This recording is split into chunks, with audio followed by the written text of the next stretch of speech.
আমরা তাশাহুদের সময় আঙ্গুল দিয়ে ইশারা দেই না?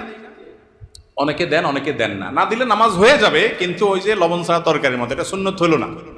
সুন্নত হলো ইশারা করা। ইশারা কেন করব? কারণ এই আঙ্গুলটাকে বলা হয় শাহাদাত আঙ্গুল। শাহাদাত মানে কি? সাক্ষ্য। এই আঙ্গুলটাকে বলা হয় সাক্ষী দেওয়ার আঙ্গুল। কেন?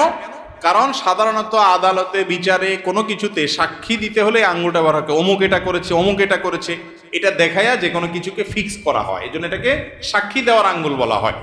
আমরা যখন কালিমায়ে শাহাদা পড়বো আত্তাহিয়াতুর মধ্যে, আশহাদু আল্লা ইলাহা ইল্লাল্লাহ ওয়া আশহাদু আন্না মুহাম্মাদুর রাসূলুল্লাহ, বা তাশাহুদ মানে কি? সাক্ষ্য দেওয়ার দোয়া বা সাক্ষ্য দেওয়ার বাক্য, কালিমা।